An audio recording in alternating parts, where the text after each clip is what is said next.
Hey guys, I'm Adam from Top Dog, and you are joining me on my very first live YouTube video. I've done a bunch of live Facebooks, we've done the Instagram stories and all that stuff, but this is my first time doing a live YouTube video. Now, for those of you that also follow us over on Facebook as well, hi Isabella. For those of you that also follow us over on Facebook as well, you know that we do a feature pretty frequently called Monday Motivational Moments. And so I decided that for today's Monday Motivational Moment, I'm going to come over here to YouTube to broadcast it for you guys. And this is something that I actually was thinking about in the middle of the night last night that inspired this Triple M video. And it's something that I think is really relevant to our YouTube audience, because on Facebook, it's funny how we have kind of different audiences on our different social media platforms.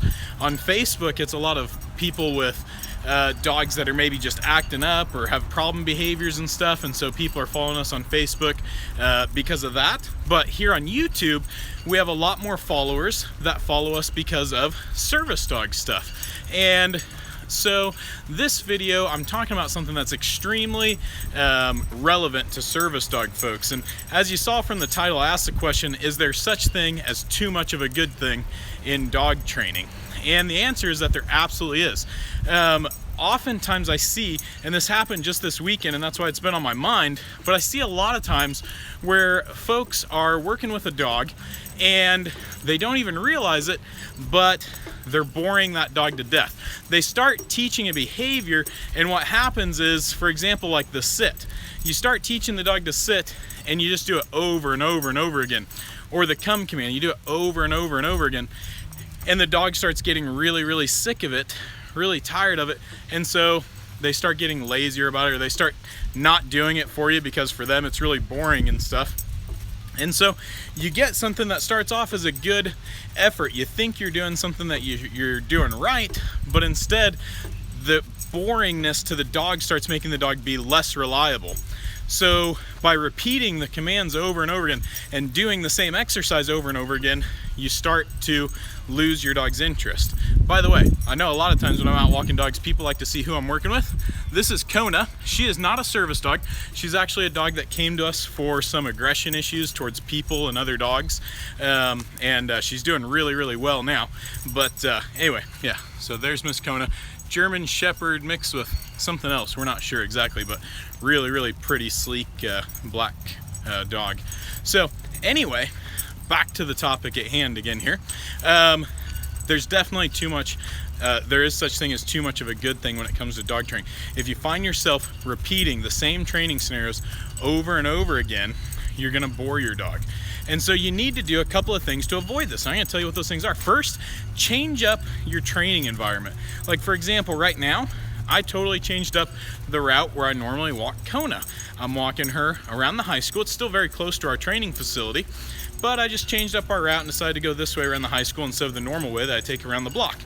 So we're changing up our route a little bit. That makes it new and interesting for the dog. Same thing that you can do, for example, like when you're out, let's say, working, you could be working on just basic stuff like sit down and come, but instead of just working in your front yard or your backyard where you normally do.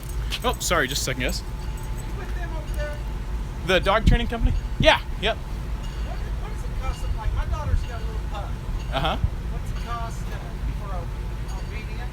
Well, we've got all the prices listed on our website. I'm in the middle of a call right now, so but if you go to our website, Top Dog Texas.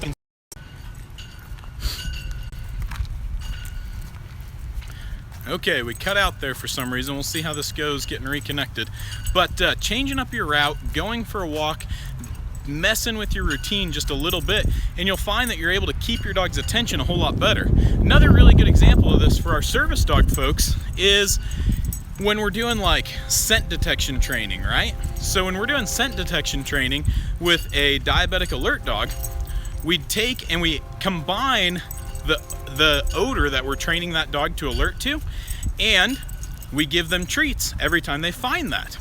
So what we find is really important to do is do that in short little repetitions. So do 10 or 15 at a time, and don't do it, 100 or 150 at a time. You might think, ooh, I'm gonna get ahead on training by doing a ton of repetitions right in a row, right? actually dogs learn so much better if you do smaller increments and keep it interesting for them. So that works from everything from the simple sit command all the way to advanced stuff like training diabetic alert dogs. So again, mix it up. Don't just be super repetitive in your training. Don't just do the same things over and over again. You can train the same commands, but you can make them more interesting by doing them, like I said, in different environments, tweaking them a little bit, or just doing them for shorter, more powerful sessions. Do a few reps at a time and then take a break or something like that.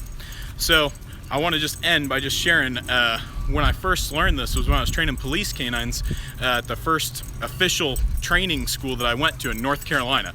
And there they train lots and lots of police canines. It's a company called Tar Heel Canine. Check them out if you're interested in going that route as a trainer. Again, that's Tar Heel Canine. And one of the things that they taught us there when we were doing narcotics detection or bite work or anything is always put the dogs away hot. And what they mean by that is work with the dogs, have a really, really successful training session with them, but then put them away on a good note, end on a positive note. When the dog really is loving it and they're doing a great job and they want more, put them away hot so that way when you get them back out for the next session, they're gonna be just as eager or even more so to train with you. So get the dog training in a way to where it's fun, it's exciting, it's engaging for them.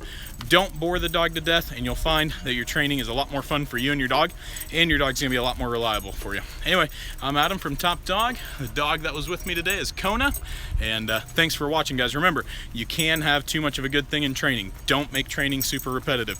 Keep it interesting for your dog. Thanks for watching, guys.